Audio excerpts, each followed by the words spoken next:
ഈ ലോകം ഒരുത്തൻ്റെയും തന്തയുടെ വകയല്ല. ഇവിടെ ഇത്രയൊക്കെ പ്രശ്നങ്ങൾ ഉണ്ടാകുമ്പോഴും പലരും ശ്രദ്ധിക്കാത്ത എന്നാൽ പലരും ചർച്ച ചെയ്യേണ്ട ഒരു വിഷയത്തെക്കുറിച്ചാണ് ഞാൻ പറയാൻ പോകുന്നത്. കഴിഞ്ഞ കുറച്ച് ദിവസങ്ങളായിട്ട് ഇന്ത്യയിൽ പല സ്ഥലത്തും ഡ്രാസ്റ്റിക്കായ ക്ലൈമറ്റ് ചേഞ്ചസ് കാണുന്നുണ്ട്. ഇത് നാച്ചുറൽ ആണോ ആർട്ടിഫിഷ്യൽ ആണോ എന്നുള്ള ചർച്ചകൾ നടക്കുന്നുണ്ട്. പക്ഷേ അതിൽ ആർട്ടിഫിഷ്യൽ ആണെന്നുള്ളതിനുള്ള പല തെളിവുകളും കിട്ടിയിട്ടുണ്ട്. നമ്മുടെ രാജ്യം ഒരു പരീക്ഷണത്തിന് ഇരയായിക്കൊണ്ടിരിക്കുക എന്ന് പറഞ്ഞു കഴിഞ്ഞാൽ നിങ്ങൾക്ക് വിശ്വസിക്കാൻ പറ്റും. ബിൽ ഗേറ്റ്സിൻ്റെ കമ്പനി അന്തരീക്ഷത്തിൽ കാലാവസ്ഥ മാറ്റത്തിന് വേണ്ടിയിട്ട്, അതായത് സൂര്യരശ്മികൾ ഭൂമിയിലേക്ക് പതിക്കാതിരിക്കാൻ വേണ്ടിയിട്ടുള്ള പരീക്ഷണങ്ങൾ നടത്തിക്കൊണ്ടിരിക്കുകയാണ്. സോളാർ ജിയോ എഞ്ചിനീയറിംഗ് എന്നുള്ള പേരിൽ മില്യൺ ടൺസ് കാൽസ്യം കാർബണേറ്റ് ഡസ്റ്റും അതുപോലുള്ള കെമിക്കൽസുമാണ് നമ്മുടെ സ്ട്രാറ്റോസ്ഫിയറിൽ സ്പ്രെഡ് ചെയ്തുകൊണ്ടിരിക്കുന്നത്. ഇതിലൂടെ ഗ്ലോബൽ വാർമിംഗ് തടയാനും ക്ലൈമറ്റ് കൺട്രോൾ ചെയ്യാൻ പറ്റുമെന്നാണ് പറയുന്നത്. ഇത് കേൾക്കുമ്പോൾ നമുക്ക് വലിയ സയൻറ്റിഫിക് കണ്ടുപിടുത്തമായിട്ടൊക്കെ തോന്നും. പക്ഷേ ഇതിൻ്റെ സൈഡ് എഫക്റ്റ് അതിഭീകരമാണ്. ബിൽ ഗേറ്റ്സ് ഇന്ത്യയെ, അതായത് നമ്മുടെ രാജ്യത്തെ ഒരു ലബോറട്ടറി പോലെയാണ് യൂസ് ചെയ്തുകൊണ്ടിരിക്കുന്നത്.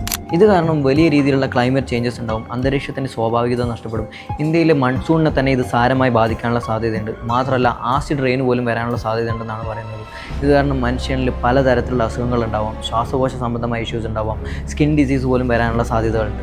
മാത്രമല്ല ഇതിനെല്ലാം ഒത്താശയും ചെയ്തു കൊടുക്കുന്നത് നമ്മുടെ ഗവൺമെൻറ്റും ഇവിടുത്തെ സിസ്റ്റവുമാണെന്നുള്ളത് മറ്റൊരു ചിന്തിക്കേണ്ട വിഷയമാണ്. ഇത് ഇനിയെങ്കിലും ചർച്ച ചെയ്യപ്പെടേണ്ടതും നടപടികൾ എടുക്കേണ്ടതുമായിട്ടുള്ളൊരു വിഷയം കൂടിയാണ്. പക്ഷേ എൻ്റെ ചോദ്യം ഇതാണ്: ബിൽ ഗേറ്റ്സ് ആരാ ഇന്ത്യയെ വിലക്കെടുക്കാൻ? He is not a god. He is just a businessman in America.